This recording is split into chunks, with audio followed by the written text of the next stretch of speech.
Kita harapkan nanti juga perhitungan bahwa Indonesia akan imbang dengan tim-tim kuat lainnya itu akan terjadi. Pelatih kuat akan memilih pemain yang kuat. Kita punya di situ kriteria adalah Sintayong pelatih dunia dan Sintayong tidak meleset ketika memilih pemain yang kuat. Dan nyatanya kita sekarang ikut di dalam partisipasi kejuaraan dunia. Ya, kita yang udah lihat bahwa ada evolusi yang berubah di Indonesia, bahwa kompetisinya sekarang reguler sudah berjalan bagus gitu. Kedua, ada kriteria lagi yang mampu dibungkus oleh kita bahwa tim yang kuat memilih pelatih yang kuat. Nama Sintayong di FIFA bukan main-main.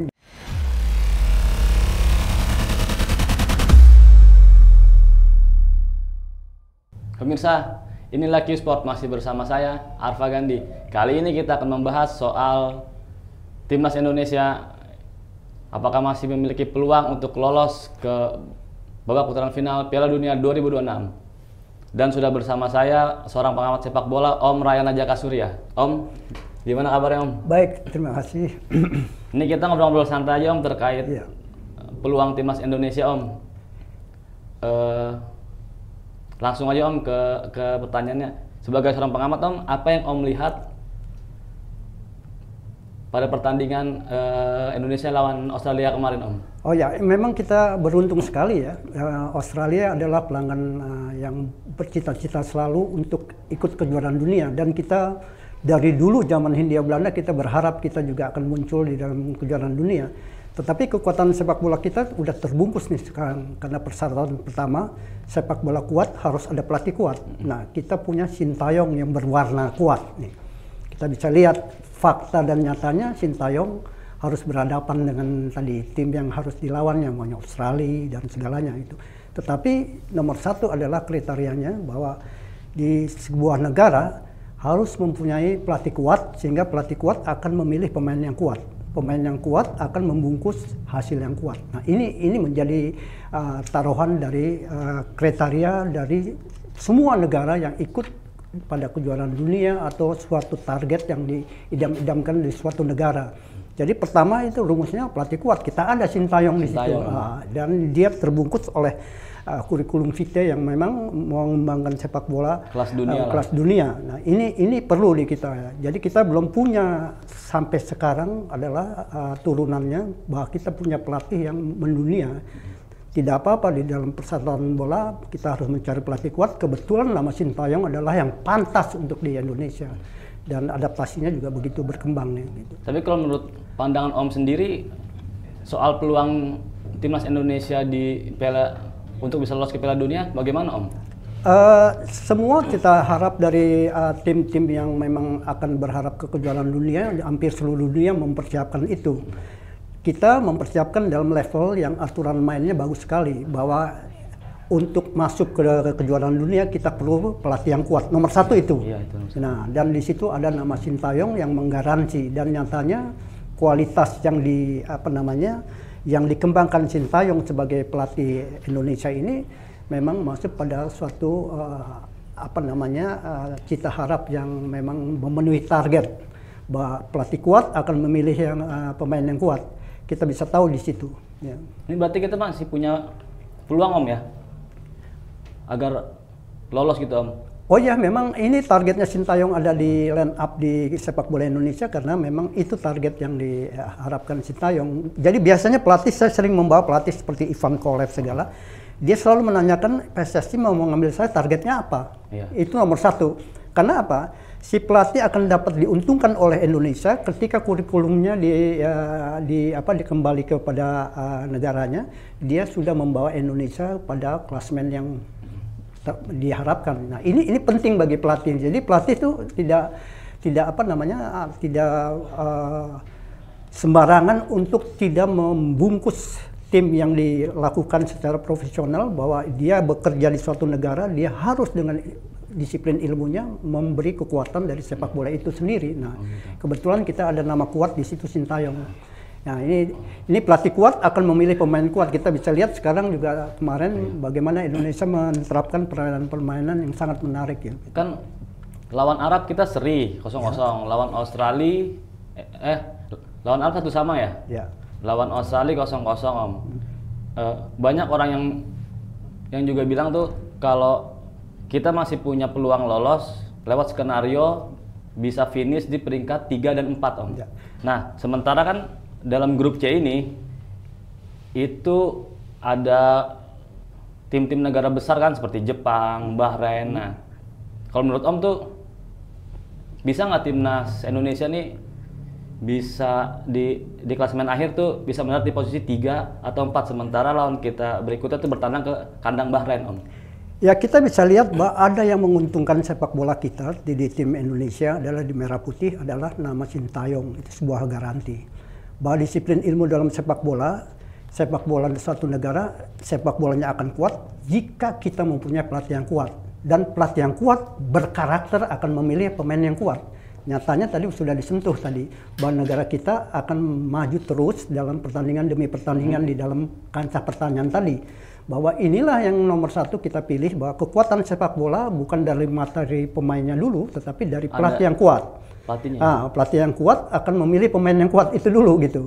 Tentu pelatih yang kuat juga harus ada modal yang kuat dari ini karena bisa terjadi juga karena umpamanya tim ini yang mengambil pelatih kuat administrasinya gagal di dalam bentuk tidak di lapangan. Tapi kalau pelatih kuat secara profesional dia akan memilih pemain yang kuat dan mencapai target yang kuat. Itu yang diperlukan di Indonesia. Gitu. Kalau bicara soal pemain yang kuat Om, ini kita hampir 90% pemain timnas kita tuh diisi sama pemain-pemain dari naturalisasi kan Om. Ya. Jadi tuh kayak orang Malaysia, orang Vietnam tuh banyak yang bilang ini mah sama aja nih timnas Belanda lawan Arab Saudi gitu. Kalau misalnya kita lihat kan dengan kualitas para pemain Belanda kan, kalau misalnya kita Belanda lawan Arab Saudi aja seharusnya kita kan bisa menguasai jalannya pertandingan. Tapi kemarin kita hanya 1-1 itu kalau menurut Om tuh ada kendalanya di mana Om? Ya, kita tidak punya budaya dalam sepak bola mengikuti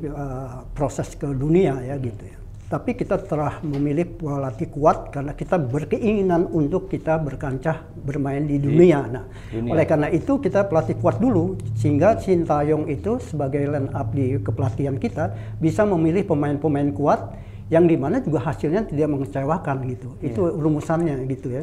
Jadi kita lihat bahwa pertama adalah kita berbangga bahwa kita punya pelatih kuat yang memang secara tradisi administrasi dunia bahwa Indonesia tidak bisa dilecehkan lagi karena mempunyai Sintayong tadi gitu, dan Sintayong bisa memilih pemain kuat. Kita harapkan nanti juga perhitungan bahwa Indonesia akan imbang dengan tim-tim kuat lainnya itu akan terjadi karena Sintayong punya prinsip membenci kekalahan dan hasil seri dan menang itulah yang bisa dicapai oleh Indonesia gitu. Target. Tapi kan masih banyak nih kan ya soal pengamat-pengamat sepak bola di luar tuh masih banyak tuh yang menolak kehadiran para pemain naturalisasi tuh kan. Yeah. Katanya kan kata mereka masih banyak pemain lokal kita yang hebat-hebat, kenapa harus pemain naturalisasi tuh Om? Itu kalau menurut Om tuh penting gak sih dalam tubuh skuad Garuda itu adanya pemain naturalisasi Om? Iya, oleh karena tadi persyaratannya kita punya pelatih kuat dan akan mencari pemain kuat. Sedangkan pemain kuat itu dulu kita tidak bisa mencapai karena tidak ada kriteria itu, kebebasan untuk suatu negara memilih pemain yang kuat. Sekarang kenapa ada kebebasan itu? Ini adalah fair play dari sepak bola yang berkembang.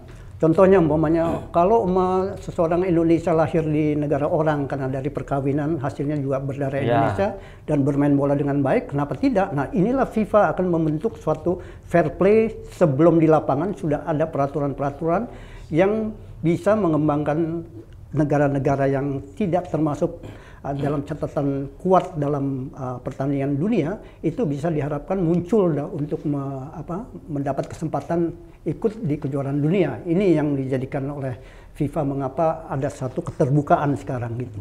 Oleh karena itu kita tidak heran kalau Indonesia tidak dibungkus oleh pemain-pemain yang berkulit sawo matang saja, tapi ada pemain-pemain turunan yang bisa berpartisipasi dengan disiplin ilmu bolanya kuat ya. Itu. Tapi kalau misalnya soal penolakan bagaimana itu Om? Penolakan apa tuh? Kan ada pengamat yang masih menolak kan gitu kan soal kebanyakan nih katanya nih, masa dalam timnas Indonesia tuh 90% tuh pemain luar semua, pemain lokalnya cuma 2 orang gitu. Itu ya, tadi tuh, Om? karena rumusan matematiknya bahwa pelatih kuat akan mencari pemain kuat. Ternyata pemain kuat yang diberikan untuk kesempatan orang Indonesia sangat sedikit di dalam persentase itu. Iya. Nah itu, dan dibolehkan oleh FIFA secara kebebasan turunan atau yang berdarah Indonesia bisa bergabung. Nah ini yang disebut fair play. Jadi inilah yang keuntungan dari tim Indonesia, bahwa kita bisa mendapatkan pemain-pemain kuat dari aturan main yang fair play tadi. Gitu.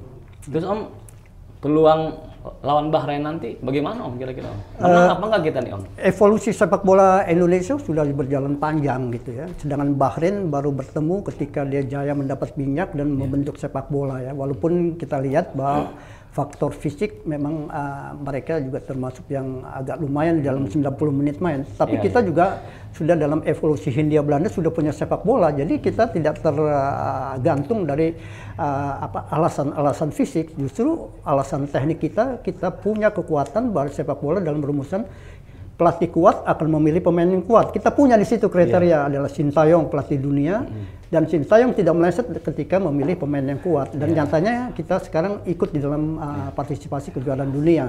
Dan kemarin juga sempat imbang lawan dua negara besar Asia Om ya. Ya betul itu. Cuman kan ini kemarin Bahrain baru aja kan dibombardir sama Jepang 5-0 Om. Ya. Sementara modal kita terbang ke Bahrain tuh dengan 2 kali hasil imbang Om. Kalau menurut Om tuh kita nanti kalah, menang atau imbang Om? Ya kalau positif saya rasa bisa terjadi positif. Karena apa? Kalau saya dapat license kepelatihan di Italia gitu. Pertama yang dilihat itu siapa sutradara di lapangan Indonesia adalah Sintayong. Dia pelatih dunia. Dalam memilih materi pemain juga dia memilih pemain yang kuat. Kenyataan kita juga di akhirnya dia katakan yang tertidur bangun kembali untuk melawan benar gitu. Nah, jadi ini ada kata-kata itu dari dunia. Jadi kita lihat bahwa perkembangan sepak bola di Indonesia sekarang tidak bisa diacukan oleh semua lawan karena memang pertama yang dia lihat adalah siapa sutradara lapangan di tim itu adalah Sintayong yang memang mendunia juga di dalam teknik bagaimana tim kecil bisa dibesut dalam bentuk mental dan segi teknik main di lapangan itu sama bagusnya gitu. Nah ternyata kita bisa lihat hasilnya sekarang gitu ya. Bahwa pelatih yang kuat akan memilih pemain yang kuat. Pemain yang kuat dengan pelatih yang kuat akan menghasilkan hasil yang kuat. Artinya target kepada satu yang menang, yang disenangi, walaupun seri pun akan masuk di kantong dengan objektif gitu. Berarti dengan keadaan Sintayong benar-benar sangat berpengaruh bagi sepak bola kita ya? Itu persyaratan dunia, bahwa dunia manapun akan memilih pelatihnya dulu. Bahwa pelatih kuat itu merupakan sutradara dalam satu momen permainan atau katakan film. Tapi itu harus kuat, sehingga dia akan memilih pemain-pemain yang kuat dalam membentuk suatu ending-ending yang bagus gitu. Ending menang dan seri itu masih bisa masuk kantong yang positif. Tapi kekalahan ini akan menjadi cemoohan dunia. Nah inilah yang kita perlukan di dalam merah putih ya. Jadi sepak bola yang harus kuat adalah pertama tentu tadi keuangannya kuat sehingga bisa memilih pemainnya pelatih yang kuat. Pertama itu dulu. Keuangan harus kuat Om ya? Keuangan harus kuat ya karena kita harus memilih pemain yang kuat. Contohnya kalau ada pemain naturalisasi yang agak jauh itu kan harus ditanggung dengan keuangan yang kuat juga gitu ya. Itu harus terus, ada. Di laga Bahrain juga kabar kita bakal kedatangan 2 pemain naturalisasi baru Om kan. Itu kan juga pemain yang tampil di liga utama di Liga Belanda kan. Ya. Nah, itu kalau misalnya dia juga hadir kemungkinan tuh 100% tuh bakal pemain Belanda semua Om. Itu kalau menurut pandangan Om tuh bagaimana tuh Om? Ya di FIFA tidak ada hambatan di situ kan. Boleh-boleh aja Om. Ya, di mana Indonesia memberi namanya line up pemainnya ada, berketurunan ini pernah main di sini segala ada rekamannya dan FIFA tidak memberikan itu. Justru dengan tim nasional yang kuat ini akan memberikan hiburan yang kuat pada penonton itu secara objektif gitu. Jadi yang disebut kejuaraan dunia adalah tampilnya gladiator-gladiator yang kuat untuk menghibur para pencintanya. Ini yang penting di dalam olahraga sepak bola gitu. Dan hasil yang kuat itu yang dicapai dari semua negara. Nah, oleh karena itu kita berhak mendapatkan materi pemain yang kuat gitu. Jangan memakai merah putih, tentunya kita gagal di dalam satu bentuk pesta yang sudah rutin dalam 4 tahun sekali untuk kejuaraan dunia. Ini penting sekali dan kebetulan terbuka sekarang gitu. Jadi Om kalau misalnya ngelihat soal peluang nih ya, kan 2 laga tandang bareng sama Cina, kalau misalnya Cina masih bisa diatasi sama pemain kita lah gitu kan. Nah kalau Bahrain ini paling nggak hasil seri ya. Ini supaya timnas kita tuh bisa mendarat di posisi 3-4 terus lanjut ke putaran keempat kan gitu untuk lolos tuh. Terus kalau misalnya dengan materi pemain yang ada itu peluangnya sangat besar apa enggak Om? Ya, yang pertama di dalam sepak bola disiplin ilmunya adalah siapa itu pelatihnya, siapa sutradaranya gitu, sehingga film itu enak ditonton gitu. Jadi pelatih itu kita ngambil pelatih Sintayong itu adalah pelatih kuat. Jadi biasanya saya karena ikut kepelatihan di Italia, itu nama pelatih lawan itu menjadi momok pertama di line up. Katakan ada sebuah Sintayong ini punya dunia gitu, dia tahu betul bahwa Sintayong ini bisa bermain dengan gaya Asianya yang bisa menggoncang juga dunia, akan berhati-hati dengan namanya. Jadi kalau kita bertemu lawan tuh bukan yang dilihat Indonesianya secara 11 pemain, pelatihnya dulu sutradara lapangan yang dimana dia bisa memberikan kekuatan yang sama. Artinya baik kita ketemu katakan Indonesia lawan Italia gitu, Italia bilang bagaimana saya menampilkan cara menang. Indonesia juga punya ilmu yang sama, cara menang. Dan kedua jatuhnya kepada siapa pelatih di itu. Nah ini adu strategi gitu ya? Adu strategi itu. Nah itu yang dihitung. Kalau pemain itu dalam 90 menit bisa saja letih, bisa saja menurun fisiknya atau apa gitu ya. Jadi ini kecerdikan pelatih yang memang mesti ini.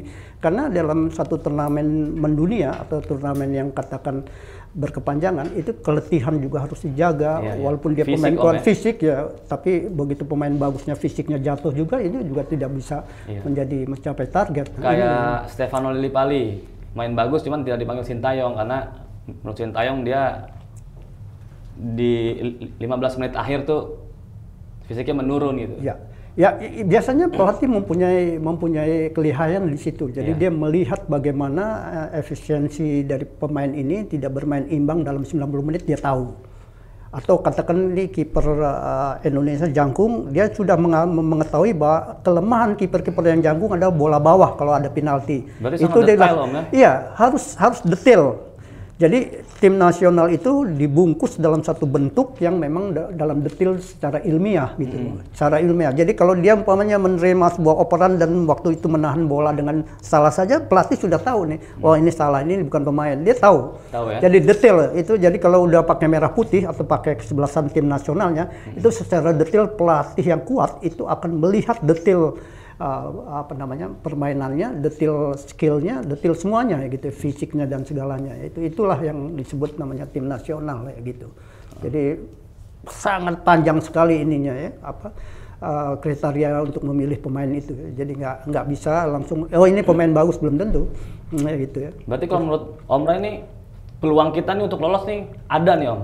Ya pertama terbuka gitu ya? Ya pertama musuh tuh kalau tim-tim lawan melihat siapa yang di belakang tim itu. Pokoknya kita punya nama Sintayong, di situ udah hitungan itu. Oh iya, ini dia pakai biasanya pola dia 4-4-2. Ternyata waktu dia tahu karakter Arab di 3-5-2, dia pakai bukan 4-4-2 umpamanya. Gitu kan? Sintayong sering tuh Om. Sering ya, dia pakai 3-5-2 juga dipakai itu. Ini pakai formasi ini, lain pakai itu gitu. Jadi formasi yang sama biasanya saya mempelajari itu di karena saya ikut juga ke pelatihan di Italia, bahwa kalau ada tim yang kuat dalam termasuk dan kita juga punya pelatih yang kuat, dia akan memakai pola yang sama 3-5-2 lawan 3-5-2. Artinya seri adalah yang positif, menang adalah positif, kalah adalah negatif. Nah, itu dua pilihan itu yang dibentuk oleh sebuah pelatih gitu. Dan strategi pelatihan harus pegang itu gitu. Terakhir nih Om sebagai pengamat sepak bola nih, menurut pandangan Om nih apa yang harus dilakukan PSSI kedepannya untuk membuat timnas kita tuh atau sepak bola itu tuh lebih maju lagi gitu dan bisa disegani di dunia gitu Om? Ya, kita yang udah lihat bahwa ada evolusi yang berubah di Indonesia, bahwa kompetisinya sekarang reguler sudah berjalan bagus gitu. Kedua, ada kriteria lagi yang mampu dibungkus oleh kita, bahwa tim yang kuat memilih pelatih yang kuat. Nama Sintayong di FIFA bukan main-main. Jadi kalau ada tim lawan, dia hitung dulu bukan pemainnya, pelatihnya. Iya, karena dia akan memainkan skema yang bisa, umpamanya orang ini jago di 3-5-2, saya pakai 4-4-2 kolektif. Nah, jadi dia main di situ dua warna yang berbeda, tetapi bahwa kekalahan yang dibenci, kemenangan adalah yang disenangi. Itu dua pelatih punya ilmu di situ. Nah, inilah jadi seninya dari gladiator-gladiator yang bermain di lapangan, diatur oleh pelatih gladiator itu dengan pola main tadi. Kalau dia biasa tip 4-4-2 kuat, kita pakai tiru 4-4-2 aja lagi. Biasanya begitu. Karena saya ikut kursus kepelatihan di Italia gitu. Kalau ada tim kuat, kita harus juga pakai formasi yang sama dengan dia. Itu biasanya kita cuma akan mencari seri gitu. Tapi apa daya, karena di situ momennya ada seorang Maradona yang namanya high class, yang dijaga 5 orang aja tidak cukup. Nah, iya, namanya pemain luar biasa ya gitu. Nah, sekarang umpamanya tidak ada Lionel Messi, umpamanya tidak itu. Agak aman umpamanya kalau ketemu Argentina. Jadi kita bisa lihat gayanya apa. Oh, kalau dia pakai 4-4-2 umpamanya, oh ini cuma main kolektif karena tidak ada yang perlu di man to man marking. Kalau ada seorang Messi ini lebih bahaya gitu. Ini yang jadi pemikiran justru kalau ada satu orang pemain jenius di suatu negara seperti Maradona, Lionel Messi, Cristiano Ronaldo. Iya, Cristiano Ronaldo. Ini yang menjadi sulit bagi satu negara untuk membentuk formasi tim. Ya, apa yang penting gitu. Makanya kita sering lihat kalau umpamanya di satu tim yang agak lemah dari ada satu pemain bintang atau pemain luar biasa, dia selalu digunakan untuk bermain man to man marking. Bahkan menonjok supaya mengambil pemain ini bisa keluar dari lapangan gitu. Karena bahaya sekali gitu. Jadi itu diperlukan gitu ya itu. Berarti kan Om, PSS ini kan udah datangin Sintayong. Pelatih yang kuat udah. Terus dari Sintayong sendiri sudah ngambil pemain yang kuat sudah. Berarti selain dua itu, kalau menurut Om, apalagi tuh Om yang harus dilakukan PSSI agar sepak bola kita lebih maju lagi Om? Iya, pemainnya sendiri gitu, jangan jumawa. Ya, saya pernah lihat dikirim ke Italia gitu. Banyak yang iya. Dikirim ke Italia jam 7 harus tidur karena sana sebagai pemain harus ini. Disiplin. Ya, disiplin, pelatih kuat. Jam 7 makan atau jam berapa udah mesti ini karena besok pagi mesti latihan karena alamnya beda lagi gitu. Tapi pemain kita kan tergantung dari itu. Begitu kita lihat di kamar udah nggak ada. Malum kan yang cantik-cantik juga banyak. Itu juga perhitungan dalam sepak bola. Itu dunia itu. Itu urusan dunia ada aja gitu ya gitu. Di pemain kita juga masih banyak sih Om. Iya, dan bahkan kita lihat kan ada pemain Primavera, contohnya ini kita lihat itu ya nggak mau pulang juga ada di Indonesia. Iya, latihan di sana terus nggak mau pulang, nggak mau masuk tim juga itu. Itu psikologis ada goncangan-goncangan itu gitu. Nah ini di sepak bola perlu memang profesional yang kuat di dalam itu gitu. Kalau dia pakai merah putih dia harus disiplin juga gitu. Bahkan saya pernah bicara dengan Petro Vercout, pemain nomor 5 nasional Italia, wawancara dia bilang gimana Asia, dia bilang jangan salah ya. Kita pernah ngeledek ketemu tim-tim Asia gitu. Italia pernah dipermalukan, begitu kita bilang ini dari dari planet mana katanya datang nggak tahu. Itu menjadi sekarang menjadi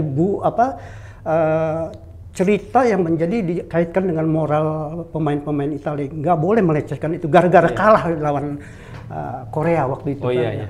Pernah dia itu. Itu gara-gara dia lihat fisik mereka tinggi-tinggi, badan kecil, dia lihat pemain Korea umpamanya rendah-rendah gitu. Dia punya bilang ini dari bumi mana katanya datang ini tahunya begitu kalah dia. Iya, kalah itu dia. Itu yang di Piala Dunia ya. Iya, itu dia. Di situ belajar. Makanya kemarin terakhir waktu saya belum lama beberapa tahun yang lalu saya ketemu Petro Vercout, pemain nomor 5 kalau pakai baju nasional Italia, dia bilang kita ngeledek begitu, akhirnya kita dari atas dikenain satu denda, kita kalah itu kita baru di situ belajar Italia.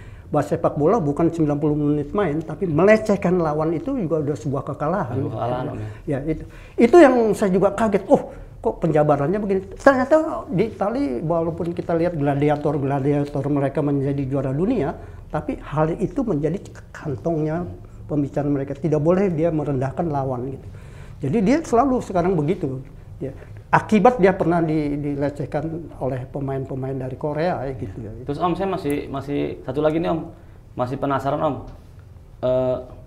Kalau Om perlu nggak sih tuh PSSI itu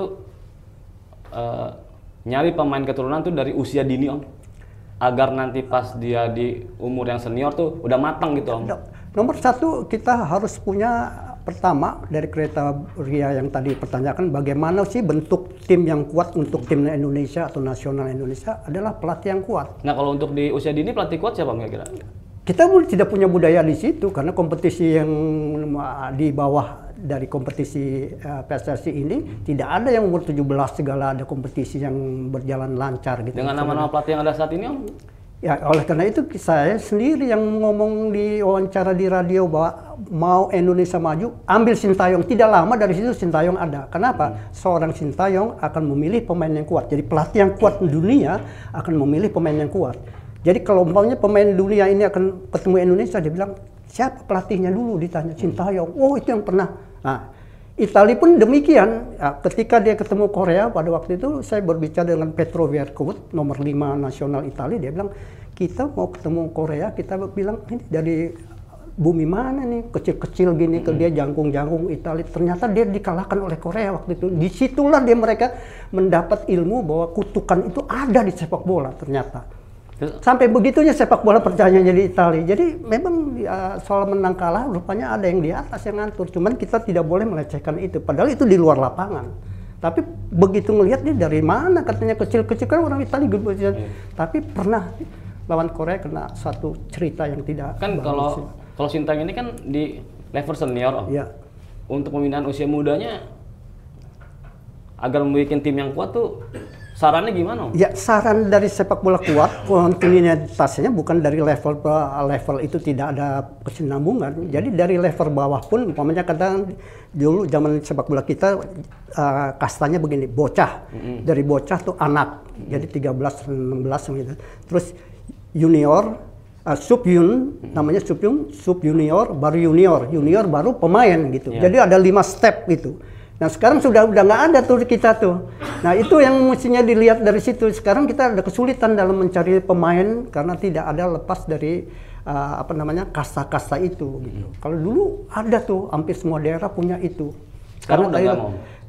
Iya, karena tadi organisasi PSSI hanya memikirkan yang di atas saja, jadi gitu. Jadi data pemain itu datang dari jadi di PSSI, apakah ada biodatanya dia bekas main di mana-mananya, itu kita kadang-kadang kehilangan tuh. Harusnya dia punya bank data gitu. Harus ada. Kalau di Italia ada bank data itu. Berarti ini itu umpamanya ini umur 10 tahun dia udah mencetak 15 gol dalam satu kompetisi anak-anak berumur sekian. Jadi mereka stepnya gini, bocah. Bocah tuh 8 tahun, sudah 10 tahun. 11 tahun tuh anak. Ya. Anak nanti dari 13 sampai 14. 15 itu sub-yun. Ya. Junior tuh 16, 17 gitu. Baru senior yang dia main di klub gitu.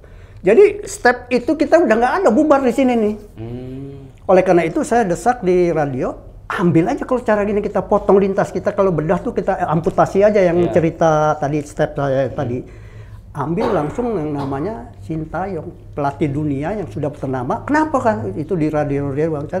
Saya bilang bahwa di negara manapun selalu kriteria beli pelatih kuat, pelatih kuat akan memilih pemain yang kuat. Pemain yang kuat bisa dibentuk untuk mencari kemenangan yang kuat. Nah itu, jadi itu punya rumusan itu. Gitu. Jadi dipakai pemain yang kuat, dipakai pola 4-4-2 tidak bisa merusak, dipakai 5-3-5-2 bisa tidak merusak juga dalam skema. Nah, dan target itu selalu tercapai dalam bentuk ya positif. Oke Om Ray, terima kasih Om sudah hadir di studio Kisport. Oke pemirsa, itulah tadi obrolan santai kita bersama pengamat sepak bola Indonesia Om Raina Jaka Surya. Sampai ketemu lagi di dialog Kisport selanjutnya.